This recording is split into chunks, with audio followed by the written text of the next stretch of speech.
Hello everyone and welcome back our YouTube channel unique classes for you. और आज के इस वीडियो में हम डिस्कस करने जा रहे हैं एनपीओ के प्रैक्टिकल क्वेश्चन को। इससे पिछले वीडियो में हमने 2 क्वेश्चन को सॉल्व किया था और अच्छे प्रॉपर तरीके से सॉल्व करने का प्रयास किया था।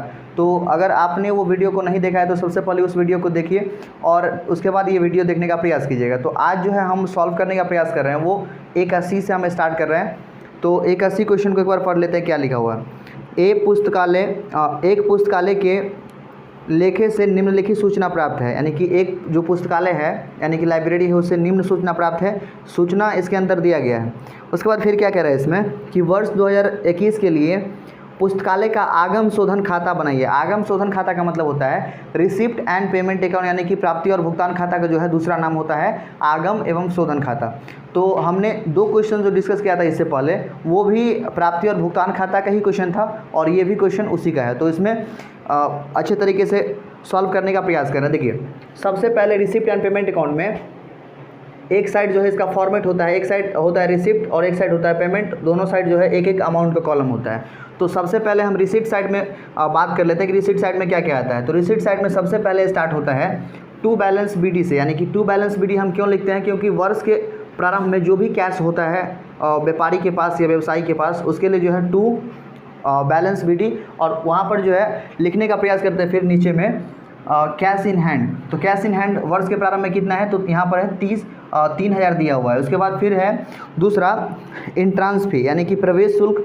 तो प्रवेश शुल्क जो होता है वो किसी भी एनपीओ के लिए वो प्राप्ति होता है, यानी कि जब ये वो प्रवेश जैसे अगर मान लीजिए कि हम स्कूल में जाते हैं तो वहाँ पर प्रवेश करते हैं तो उसके लिए एडमिशन चार्ज या इंट्रांस फी लगता है, तो वो वहाँ पर प्राप्त होता है उस एनपीओ के लिए, राइट। उसके बाद फिर अगला जो है इसमें अगला एनपीओ के लिए जो इंट्रांस फी यहाँ पर प्राप्त हो गया तो 500 यहाँ पर लिख देंगे हम। उसके बाद फिर है चंदा। तो चंदा जो होता है उसको हम इंग्लिश में सब्सक्रिप्शन बोलते हैं। और सब्सक्रिप्शन कोई भी चीज़ इसमें सिर्फ प्राप्त होना चाहिए और भुगतान होना चाहिए। इसमें सिर्फ उसी मदों को दिखाया जाएगा जो या तो प्राप्त हो या तो उसका भुगतान हो, बकाया या अदद चीज़ों को इसमें नहीं दिखाया था, राइट। तो इसमें अगला जो है क्या है, इसमें चंदा प्राप्त 2021 में जो है कितना हुआ है 900 रुपये और 2020 में जो है 100 रुपये। तो यहाँ पर 2020 का चंदा जो है 21 में प्राप्त हुआ है 100 रुपये, तो हम यहाँ पर लिखेंगे 2020 का 100 रुपये और 2021 का 900 रुपये, पूरा मिलाकर कितना हो गया 1000 रुपये। उसके बाद देखिए फिर क्या बोल रहा है, उसके बाद है फिर किराया दिया। 2021 में जो है किराया दिया, यानी कि किराया कितना दिया है, तो किराया 50 रुपये दिया। जब ये किराया देंगे तो पेमेंट होगा, तो पेमेंट को हम पेमेंट साइड में लिखेंगे बाय रेंट पेड। तो बाय रेंट पेड हमने लिख दिया 50 रुपये। उसके बाद फिर देखिए क्या है पुस्तक का क्रय। जब ये हम पुस्तक का क्रय करेंगे तो इससे क्या होगा कि इससे ये होगा कि पेमेंट होगा, यानी कि जब ये पुस्तक का हम क्रय करेंगे तो पैसा मेरे पास से जाएगा। ऐसा कोई भी चीज़ यानी कि ऐसा कोई भी चीज़ जहाँ से पैसा आएगा यानी कि पेमेंट मतलब रिसिप्ट होगा तो टू साइड में लिखेंगे, यानी कि रिसिप्ट साइड में लिखेंगे। इसमें टू साइड नहीं होता है, तो इसमें हम जो रिसिप्ट साइड में लिखेंगे और जो भी पैसा इधर से जाएगा उसको हम पेमेंट साइड में लिखेंगे, राइट।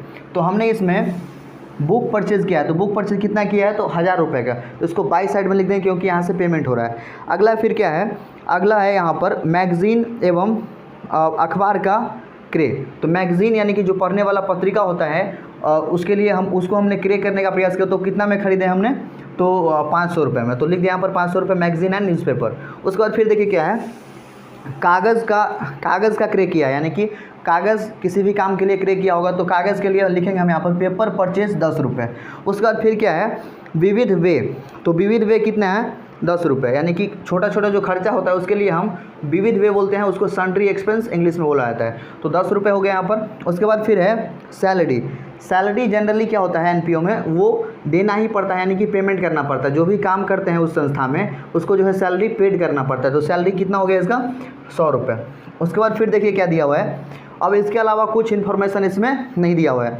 तो हम क्या करेंगे, दोनों साइड का योग जनरली जो है रिसिप्ट साइड का योग ही बराबर होता है। कभी कभार जो है पेमेंट साइड का योग बराबर हो जाता है, मतलब बड़ा हो जाता है, तो उसको जो है हम टू साइड में बैंक ओवरड्राफ्ट के नाम से दिखाते हैं, राइट। लेकिन जनरली जो है सामान्यतः यहाँ पर रिसिप्ट साइड का योग ही बराबर होता है, मतलब बड़ा होता है, राइट। तो यहाँ पर देखिए कितना अगर योग करते हैं इसका तो रिसिप्ट साइड का योग जो है इसमें कितना आ जाता है 4500 और इधर भी लिखेंगे 4500।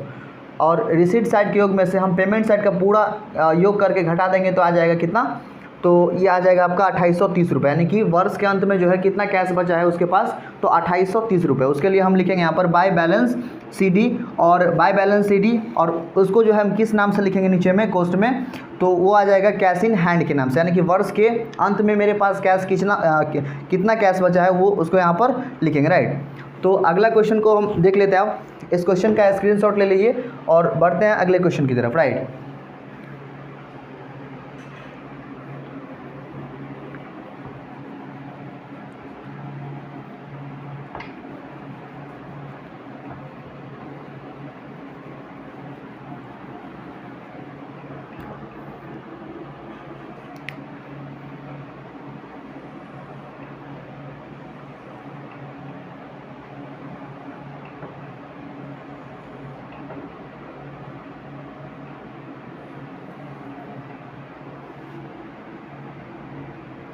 A का C हमने अभी डिस्कस कर लिया जस्ट। अब A का D को जो है इसमें हम डिस्कस करने का प्रयास करेंगे, राइट। अब देखिए यहाँ पर A का D जो है क्वेश्चन में क्या कह रहा है, सबसे पहले पढ़िए इसमें क्या कह रहा है।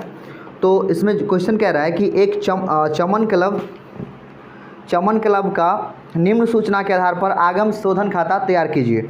आगम शोधन खाता अभी हमने जस्ट बताया था कि आगम शोधन खाता प्राप्ति और भुगतान खाता का जो है दूसरा नाम होता है। तो अब यहाँ पर देखिए आगम यानी कि प्राप्ति कितना दिया हुआ है, मतलब क्या क्या चीज़ सब दिया हुआ है। तो पहला दिया हुआ है चंदा प्राप्त हुए, यानी कि चंदा कितना प्राप्त हुआ है, चंदा जो है 2400 रुपये प्राप्त हुआ है। तो हम यहाँ पर लिखेंगे और चंदा प्राप्त हुआ है। सबसे पहले इसमें लिखने का प्रयास क्या करेंगे, हम पहले ये देखेंगे कि उसमें कहीं पर जो है टू बैलेंस शीट यानी कि वर्ष के प्रारंभ में कैश दिया हुआ है या नहीं। तो एक बार चेक कर लेते हैं कि दिया हुआ है या नहीं।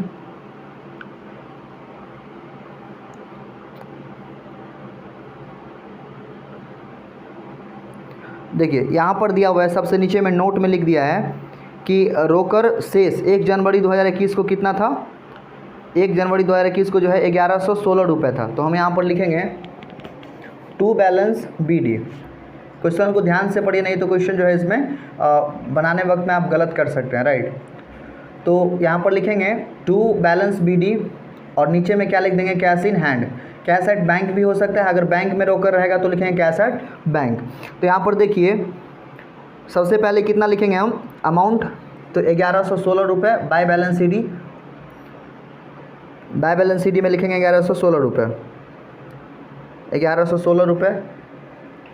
उसके बाद देखिए फिर अगला पढ़िए क्या बोल रहा है, आगम साइड से स्टार्ट कीजिए। तो आगम में क्या बोल रहा है, चंदा प्राप्त हुए। तो चंदा कितना प्राप्त हुआ है, 2400। तो लिखेंगे यहाँ पर टू सब्सक्रिप्शन में कितना लिख देंगे, 2400। उसके बाद फिर क्या बोल रहा है, कमरे का किराया प्राप्त, यानी कि कमरे का जो है किराया कितना प्राप्त हुआ है। तो इसमें 140 रुपये जो है कमरे का किराया प्राप्त हुआ है। रेंट ऑफ रूम जो है कितना हो गया, तो लिखेंगे यहाँ पर रेंट ऑफ रूम जो है वो कितना हो जाएगा, रेंट ऑफ रूम इसमें आ जाएगा आपका 140 रुपये। उसके बाद फिर इसमें गेम्स फ़ी कितना दिया हुआ है, तो 700 रुपये। तो लिखेंगे यहाँ पर गेम्स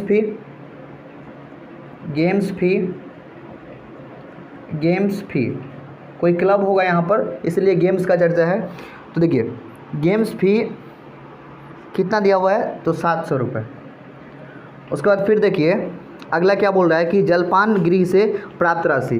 तो जलपान गृह से जो है प्राप्त राशि कितना है, वो है 1500 रुपये। तो लिखेंगे यहाँ पर रिसिप्ट फ्रॉम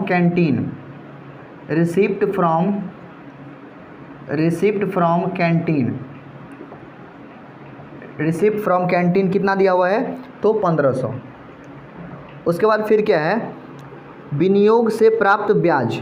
तो विनियोग से प्राप्त ब्याज का मतलब होता है कि हमने कहीं पर अपना इन्वेस्ट किया है पैसा और वहाँ से जो हमको रिटर्न मिल रहा है उसी को हम क्या बोलते हैं, विनियोग पर ब्याज, यानी कि रिटर्न मतलब इंटरेस्ट ऑन इन्वेस्टमेंट। तो यहाँ पर लिखेंगे हम इंटरेस्ट ऑन इन्वेस्टमेंट। तो पैसा प्राप्त होगा, यहाँ पर जो हम पैसा इन्वेस्ट करेंगे वहाँ से पैसा तो प्राप्त होगा इंटरेस्ट उसका। तो लिखेंगे यहाँ पर इंटरेस्ट ऑन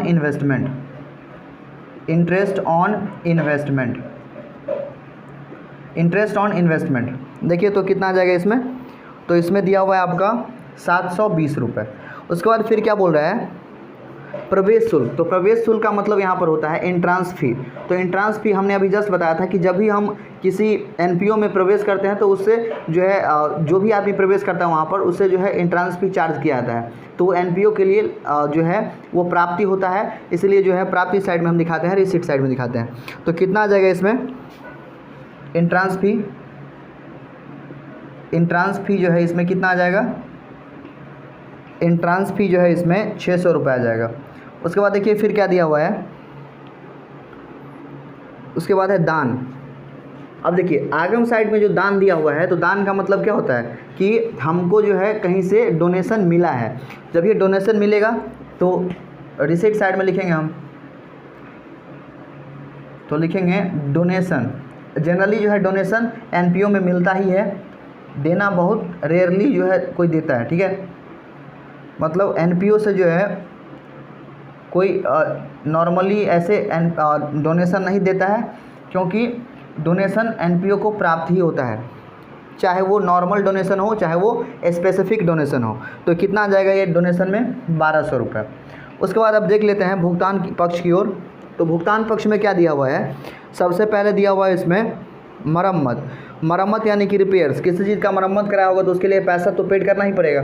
तो लिखेंगे यहाँ पर बाय रिपेयर्स, बाय रिपेयर्स। तो बाय रिपेयर्स अमाउंट में कितना हो जाएगा, यहाँ पर बाय रिपेयर्स अमाउंट में हो जाएगा 144। फिर इसमें क्या कह रहा है, लघु व्यय। लघु व्यय मतलब होता है यहाँ पर पेटी एक्सपेंस यानी कि खुदरा खर्चा। तो लिखेंगे यहाँ पर बाय पेटी एक्सपेंस, पेटी एक्सपेंस।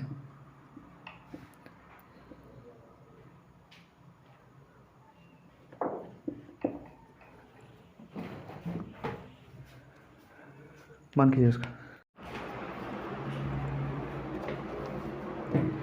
तो आइए दूसरे क्वेश्चन को इसमें देख लेते हैं। हमने जो एक का क्वेश्चन 4 पार्ट में दिया हुआ था ABCD, तो हमने उसको प्रॉपर तरीके से सॉल्व करने का प्रयास किया। अब जो है दूसरा नंबर क्वेश्चन को हम सॉल्व करने का प्रयास कर रहे हैं।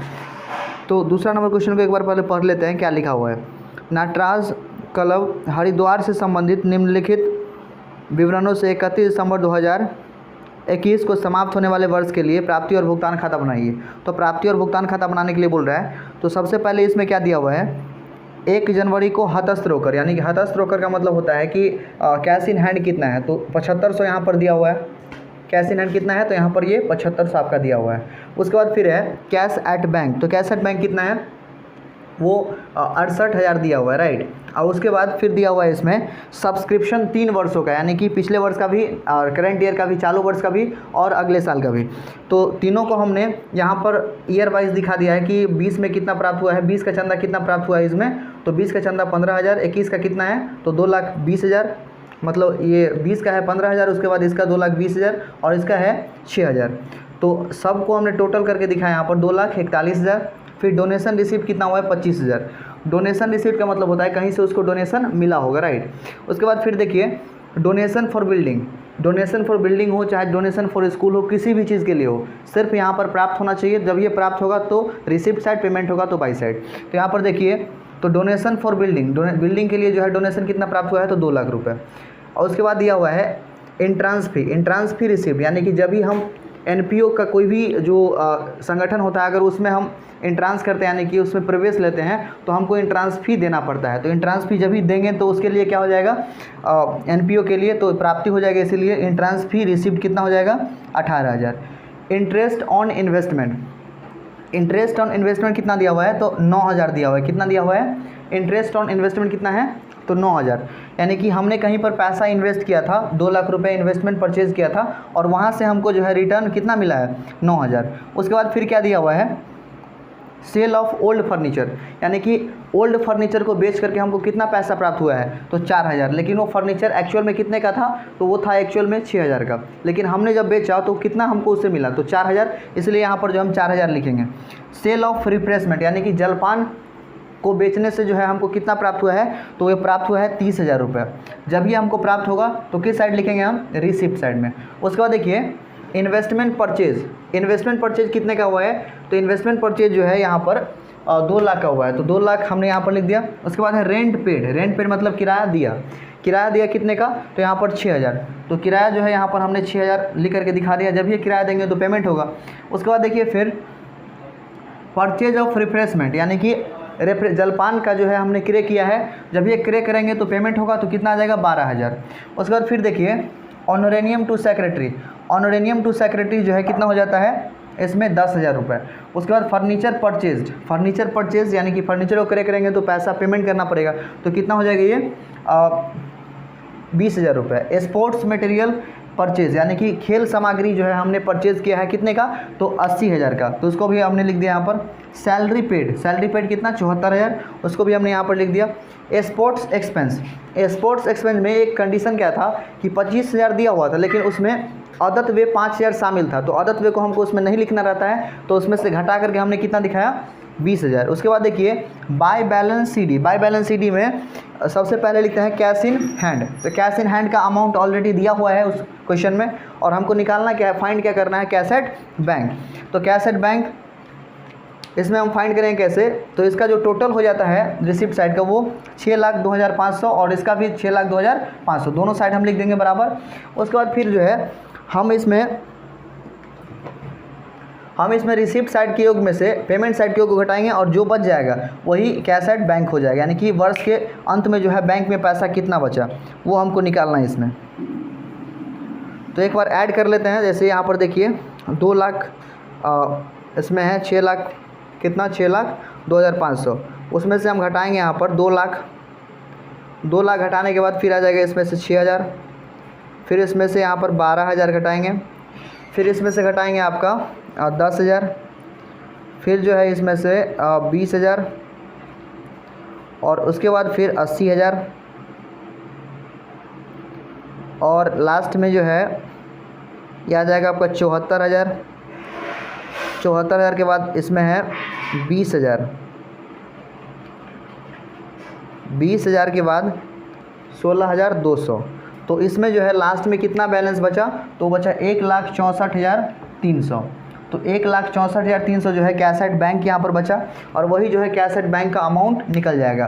तो दूसरे नंबर क्वेश्चन को जो है हमने अच्छे तरीके से सॉल्व करने का प्रयास किया और किया भी अच्छे तरीके से सॉल्व। आई होप जो है ये वाला क्वेश्चन आप लोगों को अच्छे से समझ में आया होगा। हमने इस क्वेश्चन को जो है प्रॉपर तरीके से इसमें सॉल्व करने का प्रयास किया है और इस क्वेश्चन को हमने लिख करके यहाँ पर बताया है, क्योंकि क्वेश्चन को पढ़ के जो है अमाउंट बार बार यहाँ पर नहीं दिखाएं, क्यों इसमें जो है थोड़ा कोई जो है इसमें अमाउंट छूट जाता है, इसलिए हमने पूरा प्रॉपर पहले लिख दिया, उसके बाद इसमें बताने का प्रयास किया, राइट। तो एक बार जो है इस क्वेश्चन को स्क्रीनशॉट ले लीजिए, उसके बाद स्क्रीनशॉट लेने के बाद बढ़ते हैं नेक्स्ट क्वेश्चन की तरफ। तो नेक्स्ट क्वेश्चन इसका क्या है, नेक्स्ट क्वेश्चन आपका है इसमें 3 का ए, यानी कि वो फंड बेस्ड अकाउंटिंग है। कौन सा अकाउंटिंग है, फंड बेस्ड अकाउंटिंग। तो पहले इसका जो है स्क्रीनशॉट ले लीजिए।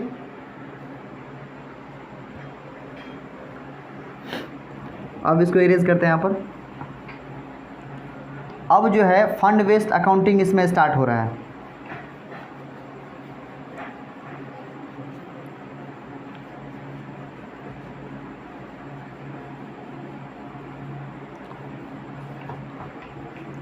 देखिए फंड बेस्ड अकाउंटिंग में क्या क्या दिया हुआ है। फंड बेस्ड अकाउंटिंग में हमको जो है एक बैलेंस शीट को प्रिपेयर करना होता है। बैलेंस शीट के तहत जो ये balance sheet of as on, अब देखिए यहाँ पर जो हम फंड का लेखा करते हैं, यानी कि फंड बेस्ड अकाउंटिंग जब भी करते हैं, fund based accounting, fund based accounting, तो फंड बेस्ड अकाउंटिंग में एक चीज़ ध्यान रखना होता है कि हमको कहीं से जो है फंड मिला, यानी कि फंड मिला कोई काम कराने के लिए। जैसे मान लीजिए कि हमको मिला स्पोर्ट्स फंड, खेल कोष। खेल कोष क्यों मिला है, क्योंकि खेल करवाने के लिए। तो जब खेल कराने के लिए पैसा मिला है, यानी कि स्पोर्ट्स कराने के लिए पैसा मिला है, तो जब तक स्पोर्ट्स में पूरा का पूरा पैसा ख़त्म नहीं होगा तब तक जो है वो मेरे लिए लाइबिलिटी है, यानी कि किसी के द्वारा प्राप्त किया गया, किसी के द्वारा जो है दिया गया है और वो हमको प्राप्त हुआ है, राइट।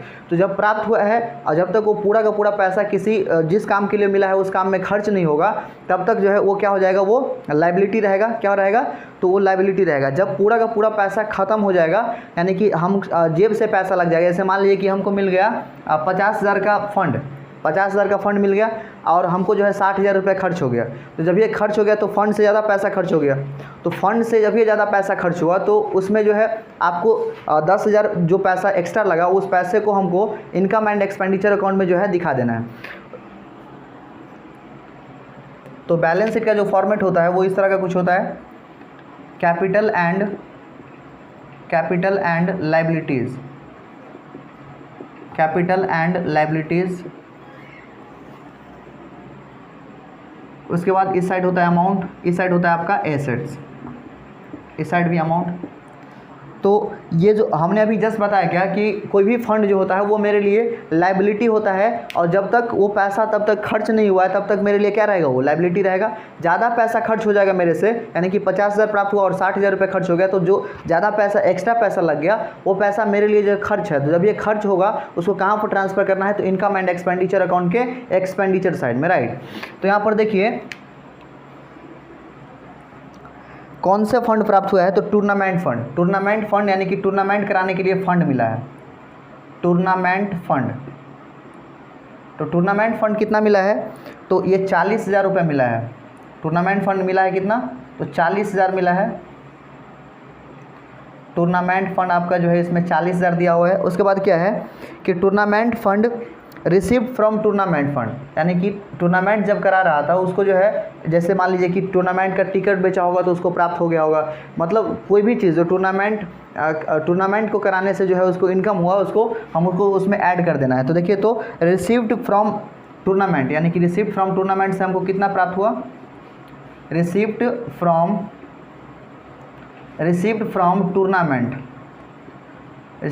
टूर्नामेंट से कितना प्राप्त हुआ है, तो ये है आपका 16,000, यानी कि टोटल जो है टूर्नामेंट फंड वो कितना हो गया, 56,000। कितना हो गया वो, 56,000। लेकिन उसमें से टूर्नामेंट में हमने खर्चा कितना किया, तो 14,000 मात्र किया। तो यहाँ पर लिखेंगे टूर्नामेंट एक्सपेंस कितना, सिर्फ 14,000 रुपये। तो इसमें से हम जो है 14,000 घटाएंगे और अभी भी कितना बच गया फंड, 42,000। जो 42,000 अभी भी बचा है वो मेरे लिए अभी भी ऑब्लिगेशन है, अभी भी वो दायित्व है। जब तक वो पूरा पैसा ख़त्म नहीं होगा तब तक मेरा दायित्व ख़त्म नहीं होगा, राइट।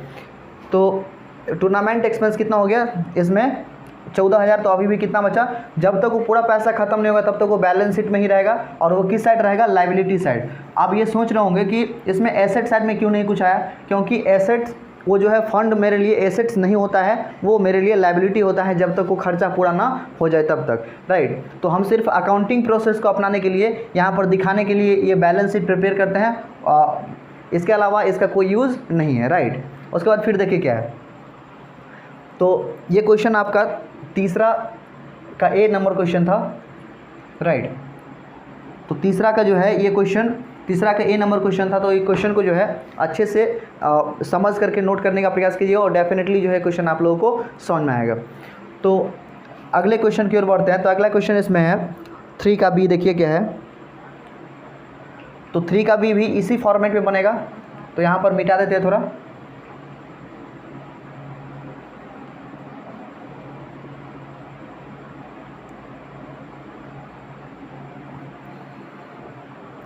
थ्री का भी यही है। एक अलाभकारी संस्था, एक बार क्वेश्चन को पढ़ लेते क्या कह रहा है कि एक अलाभकारी संस्था अपने लेखे कोष का मतलब यहाँ पर फंड होता है, तो लेखे कोष आधारित लेखांकन पद्धति पर रखती है।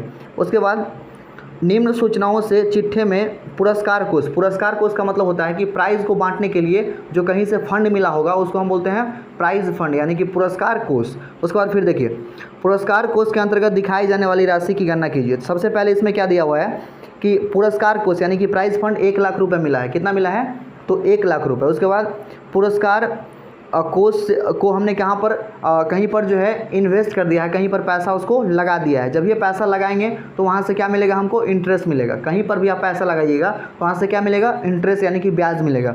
तो ब्याज का राशि जो है उसमें ऐड हो जाएगा। तो फंड कितने का फिर हो जाएगा, 1 लाख का फंड था और जो है उसको हमने कहीं पर इन्वेस्ट कर दिया तो कितना आ गया, 10,000।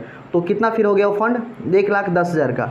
जब ये 1,10,000 का फंड हो गया, उसमें से खर्चा हमने कितना किया, प्राइस उसमें से कितना का बांटा, तो यहाँ पर 25,000 का ओनली बांटा। तो अभी भी मेरे पास ऑब्लिगेशन कितना है, दायित्व कितना है, तो तो 85,000 का। तो उस क्वेश्चन को जो है सॉल्व करने का प्रयास करते हैं बैलेंस शीट के माध्यम से।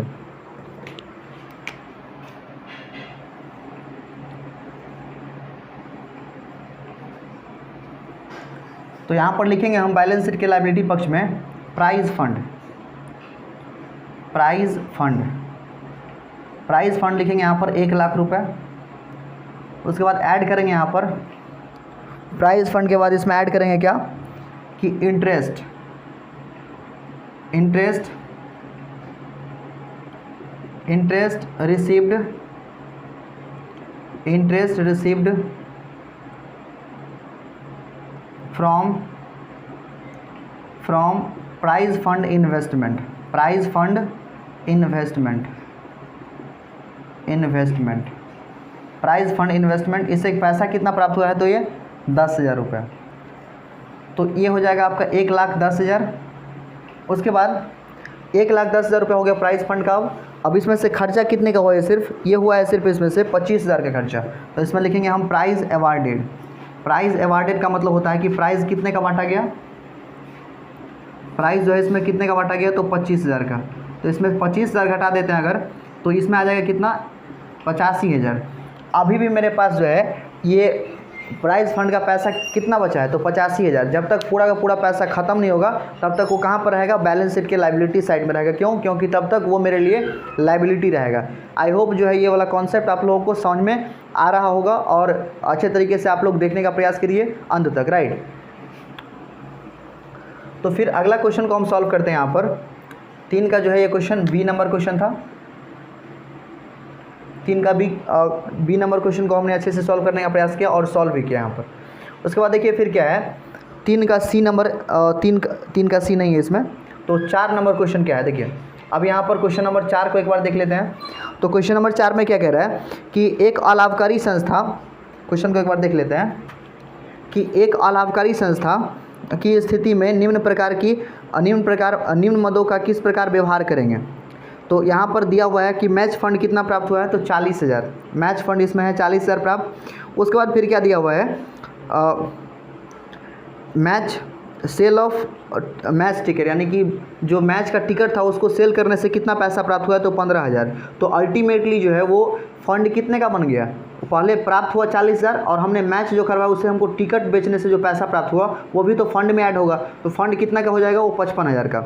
अभी हमने जस्ट बताया था कि अगर फंड कम रहे और खर्चा ज़्यादा हो जाए तो उसको हम जो है जितना ज़्यादा खर्चा पैसा होगा, जैसे मान लीजिए कि 55,000 यहाँ पर बन रहा है फंड का पैसा और हमने खर्च कर दिया यहाँ पर 60,000 रुपये, तो 5,000 रुपये जो एक्स्ट्रा मेरे जेब से लग गया उसको कहाँ पर दिखाएंगे, इनकम एंड एक्सपेंडिचर अकाउंट के एक्सपेंडिचर साइड में, राइट। क्यों दिखाएंगे वहाँ पर, क्योंकि वो मेरे लिए एक्स्ट्रा खर्चा है। तो एक्स्ट्रा खर्चा जो भी होता है उसको कहाँ पर दिखाते हैं, इनकम एंड एक्सपेंडिचर अकाउंट के एक्सपेंडिचर साइड में। तो यहाँ पर देखिए इसी फॉर्मेट पे रहेगा, लेकिन यहाँ पर इसमें बैलेंस शीट नहीं बनेगा, राइट। क्यों नहीं बनेगा यहाँ पर बैलेंस शीट, क्योंकि खर्चा इसमें ज़्यादा हो गया है। जब तक ज़्यादा पैसा, मतलब जब भी जब हम सॉल्व करें क्वेश्चन, तो पैसा अगर कम, मतलब पैसा अगर बच जाता है तो उसको हम यहाँ पर, पैसा अगर यहाँ पर बच जाता है तो हम बैलेंस शीट में दिखाएंगे, अदरवाइज उसको कहाँ पर ट्रांसफ़र करेंगे, इनकम एंड एक्सपेंडिचर अकाउंट के एक्सपेंडिचर साइड में। तो यहाँ पर लिख लीजिए पहले मैच फंड। मैच फंड ऐसा हम क्यों कर रहे हैं, क्यों नहीं बना रहे इसको बैलेंस शीट के फॉर्म में, क्यों, क्योंकि यहाँ पर खर्चा ज़्यादा हो रहा है और लायबिलिटी जो है यहाँ पर बच नहीं रहा है। अगर बचेगा तो हम दिखाएंगे कहाँ पर, बैलेंस शीट में, नहीं बचेगा तो उसको जो है हम इनकम एंड एक्सपेंडिचर अकाउंट के एक्सपेंडिचर साइड में। कभी कभी क्या होता है कि जितना फंड मिला उतना ही खर्चा हो गया, तो उसको जो है कहीं पर दिखाने की कोई ज़रूरत नहीं है, वो फंड जो है नील हो जाएगा। तो यहाँ पर देखिए कितना है 40,000, मैच फंड कितना दिया हुआ 40,000। उसके बाद इसमें है क्या दिया हुआ, सेल ऑफ मैच टिकट, यानी कि हमने मैच का टिकट को जो है सेल किया, मैच टिकट तो सेल किया, उससे कितना प्राप्त हुआ तो 15,000।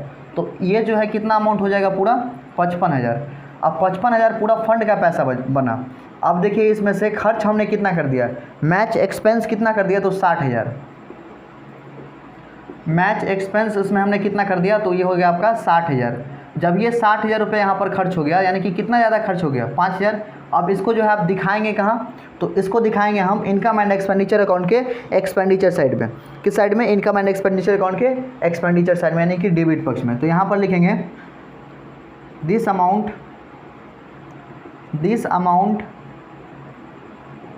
will be shown in income and expenditure account. This amount will be shown debit side लिखेंगे, क्या लिखेंगे यहाँ पर, debit side of this amount will be shown debit side of shown in income and expenditure account. मतलब ये जो amount 5,000 है वो कहाँ दिखाया जाएगा, वो दिखाया जाएगा इनकम एंड एक्सपेंडिचर अकाउंट के एक्सपेंडिचर साइड में, यानी कि डेबिट साइड में। किस साइड में, डेबिट साइड में। तो इसीलिए जो है यहाँ पर हमने 5,000 को बैलेंस शीट में नहीं लिखा, क्यों, क्योंकि ज़्यादा पैसा खर्च हो गया। बढ़ते हैं अगले क्वेश्चन की तरफ। इसको जो है स्क्रीनशॉट लेने का प्रयास कीजिए और स्क्रीनशॉट लीजिए, उसके बाद अगले क्वेश्चन को हम सॉल्व करने का प्रयास करते हैं। तो यहाँ पर 5वां नंबर क्वेश्चन को एक बार देख लेते हैं। 5वां नंबर क्वेश्चन में क्या कह रहा है, 5वां नंबर क्वेश्चन में क्या कह रहा है, इसमें कह रहा है कि एक क्लब की निम्न सूचना जो है खेल व्ययों की राशि और खेल कोष को 31 मार्च 2021 और 31 मार्च 2022 को होने वाले वर्ष के लिए क्लब के वित्तीय विवरणों में दर्शाएं। खेल व्यय कितना है इसमें, पहला कंडीशन में जो है खेल व्यय इसमें पहला में कितना, मतलब खेल व्यय इसमें कितना है 30,000। उसके बाद देखिए फिर क्या है कि खेल कोष कितना है 17,000 और खेल कोष के लिए प्राप्त 21-22 में कितना प्राप्त हुआ, तो प्राप्त हो गया आपका 9,000। उसके बाद खेल टिकट की बिक्री यानी कि कब हुआ है, तो 31 मतलब 21-22 में, यानी कि 22 में हुआ है इसका, 31 मार्च 2022 में। तो यहाँ पर 2 वर्ष का बनेगा, तो 2 वर्ष का यहाँ पर बनेगा क्या, एक 31/3, इसमें 2 कंडीशन दिया हुआ है। एक दिया हुआ है 31 मार्च 2021 को, एक दिया हुआ है 31 मार्च 2022 को। तो यहाँ पर पहले बनाएंगे बैलेंस शीट, यहाँ पर balance sheet of as on. ये इसमें जो भी तारीख रहेगा, जिस तारीख को बनाने के लिए बोलेगा उस तारीख का यहाँ पर ऐसे लिख देंगे। 31/3/21 है तो 21 का नाम लिख देंगे। अब यहाँ पर जो है हम लिखेंगे, पता है ये साइड क्या आता है, लायबिलिटी साइड। ये क्या है, लायबिलिटी साइड। ये है आपका अमाउंट, ये आपका एसेट्स, ये आपका एसेट्स और ये है अमाउंट। उसके बाद फिर देखिए इसमें क्या है, इसमें आप देखिए क्या है, पहले 31 मार्च 2021 को मैच फंड कितना है, तो 17,000। तो 21 का हम बना रहे हैं, तो 21 में कितना लिखेंगे मैच फंड, तो लिखेंगे यहाँ पर मैच फंड 17,000, मैच फंड 17,000। अब एक चीज़ देखिए, 21 में कोई भी राशि प्राप्त हुआ है, नहीं प्राप्त हुआ है, कोई भी राशि खर्चा हुआ है, नहीं हुआ है। तो अब यहाँ पर जो है हम इसमें कोई भी छेड़खानी नहीं करना है। क्यों नहीं करना है, क्योंकि ये वाला जो अमाउंट है वो कब दिखाया गया है, 31 मार्च 2021 को। लेकिन इसमें जो भी खर्चा हुआ है या जो भी रिसीव्ड हुआ है पैसा, वो कब हुआ है, 31 मार्च 2022 को हुआ है। यानी कि 21-22 लिखा हुआ है, 21-22 लिखा हुआ है, और सिर्फ जो है 21 में कितना लिखा हुआ है, मैच फंड 17,000। तो मैच फंड दिखा करके हम 31/3/2021 को हम छोड़ देंगे, राइट। अब जो बैलेंस शीट हम बनाएंगे 31 मार्च 2022 को, तब जो है जैसे मान लीजिए यहाँ पर, जैसे यहाँ पर हम बैलेंस शीट यही बनाते हैं, बैलेंस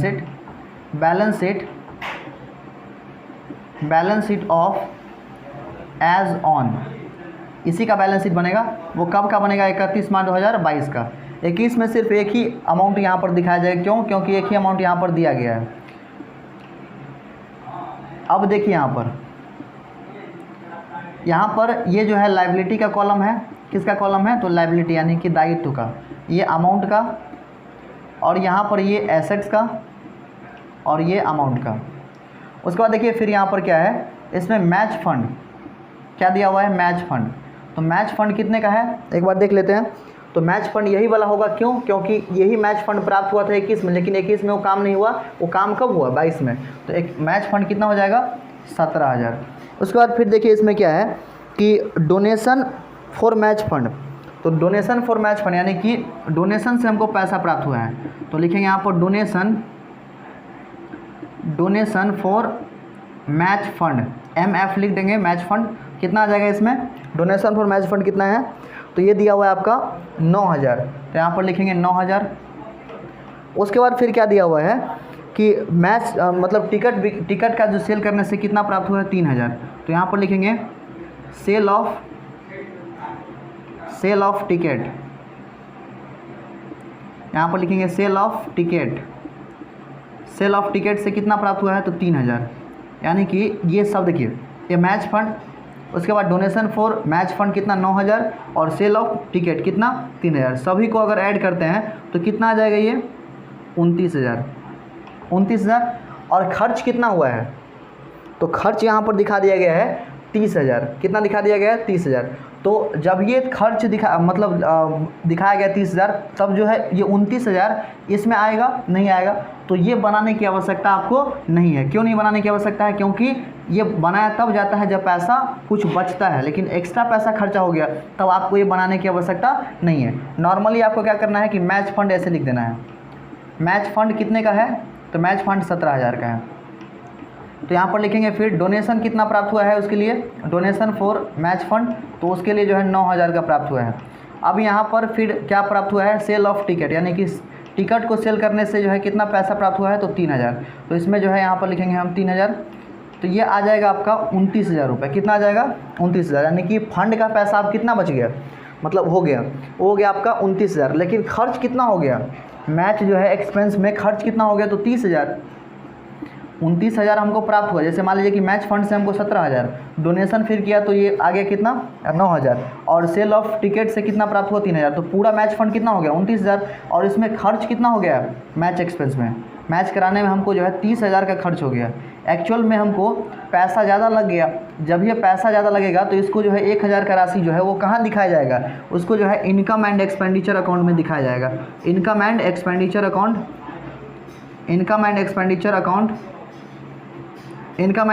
अकाउंट के डेबिट साइड में जो है इसको दिखाया जाएगा, राइट, डेबिट साइड में दिखाया जाएगा। अदरवाइज़ आप दिखा भी सकते हैं, नहीं तो आप लिख भी सकते हैं। लिख दीजिएगा तो ये क्लियर हो जाएगा, क्योंकि ये जो अमाउंट है वो कहाँ दिखाया जाएगा, वो जो है इनकम एंड एक्सपेंडिचर अकाउंट के एक्सपेंडिचर साइड में दिखाया जाएगा। आई होप ये जो क्वेश्चन है वो अच्छे तरीके से हमने बताने का प्रयास किया भी क्वेश्चन को, और आप लोगों को ये क्वेश्चन जो है अच्छे तरीके से समझ में आया होगा, राइट।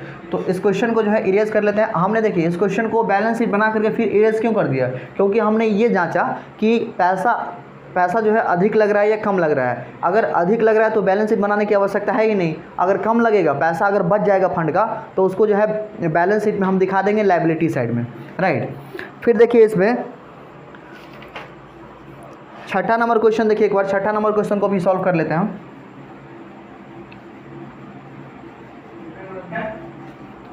छठा नंबर क्वेश्चन में क्या कह रहा है, इसमें दो स्थिति दिया हुआ है। पहला स्थिति है, तो पहले क्वेश्चन पढ़ लेते हैं। दिखाइए कि आप निम्न प्रत्येक दशा में निम्नलिखित मदों के साथ आय और व्यय खाता, उसके बाद क्या दिया है, चिट्ठे में किस प्रकार व्यवहार करेंगे। अब यहाँ पर जो है चिट्ठे में किस प्रकार व्यवहार करेंगे, और आय और व्यय खाता में, आय व्यय खाता और चिट्ठा दोनों बोल रहा है दिखाने के लिए। तो अब इसमें देखिए क्या है,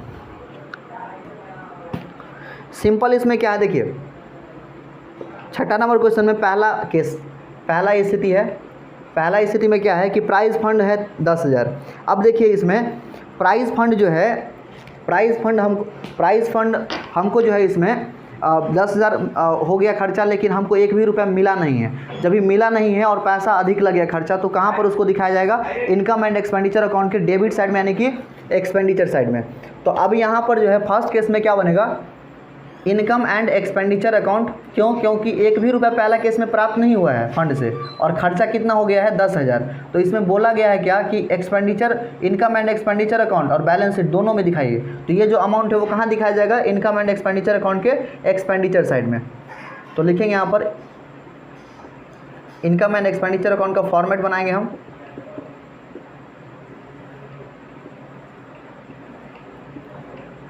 इस साइड लिखेंगे हम आपका एक्सपेंडिचर, इस साइड लिखेंगे इनकम, और दोनों साइड जो है एक एक किसका कॉलम होगा, तो अमाउंट का कॉलम होगा। अब यहाँ पर देखिए कुछ करने की आवश्यकता नहीं, क्योंकि यहाँ पर 10,000 रुपये जो है बांट दिया है और एक भी रुपया प्राप्त नहीं हुआ। तो हम दिखा देंगे कितना, प्राइज़ अवॉर्डेड के नाम से। प्राइज़ कितना बांट दिया है, 10,000। तो यहाँ पर लिखेंगे प्राइस अवॉर्डेड कितना 10,000। तो फर्स्ट केस का जो है छठा नंबर क्वेश्चन का फर्स्ट केस ये सॉल्व हो गया।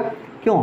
क्योंकि इसमें हमने अभी जस्ट क्या बताया कि अगर पैसा जो फंड मिलेगा, फंड में से हम ये देखेंगे कि खर्चा ज़्यादा हो रहा है या कम हो रहा है। जब ये कम होगा तो बैलेंस शीट में आएगा, ज़्यादा होगा तो कहाँ जाएगा, वो इनकम एंड एक्सपेंडिचर अकाउंट के एक्सपेंडिचर साइड यानी कि डेबिट साइड में चला जाएगा। तो यहाँ पर वही कंडीशन था कि मतलब पैसा एक भी रुपया नहीं मिला था और खर्च 10,000 हो गया, तो हमने इसको कहाँ दिखा दिया था, मतलब अभी कहाँ दिखा दिया है इसको, इनकम एंड एक्सपेंडिचर अकाउंट के एक्सपेंडिचर साइड में, राइट। चलिए फिर दूसरा नंबर केस को हम यहाँ पर सॉल्व कर लेते हैं। छठा नंबर क्वेश्चन का जो है इसमें दूसरा नंबर केस को इसमें सॉल्व कर लेते हैं। अब यहाँ पर देखिए फिर दूसरा नंबर केस में क्या कह रहा है,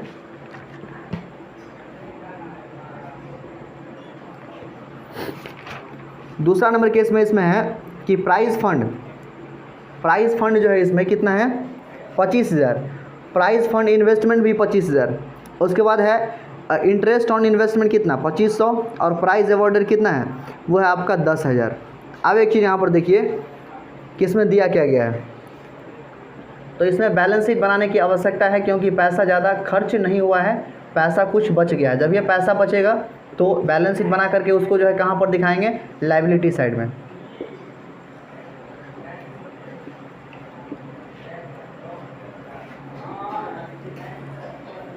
तो यहाँ पर लिखेंगे हम सबसे पहले लायबिलिटीज़,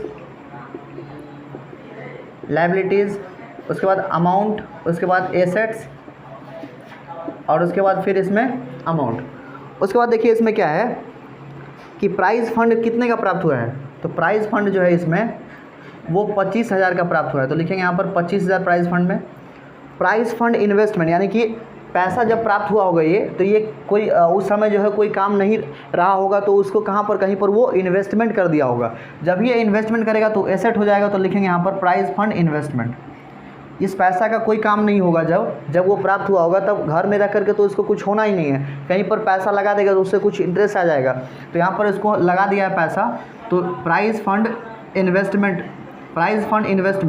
इन्वेस्टमेंट हमारे लिए जो है क्या होता है, संपत्ति होता है। तो संपत्ति को हम एसेट साइड में दिखाएंगे, कितना आ जाएगा ये 25,000, जितना मिला उतना लगा दिया। उसके बाद देखिए फिर क्या है, अगला बोल रहा है इसमें interest receive on price fund investment, जिसको हमने अभी इन्वेस्ट किया है उससे पैसा जो है इंटरेस्ट हमको मिला है। तो लिखेंगे यहाँ पर इंटरेस्ट ऑन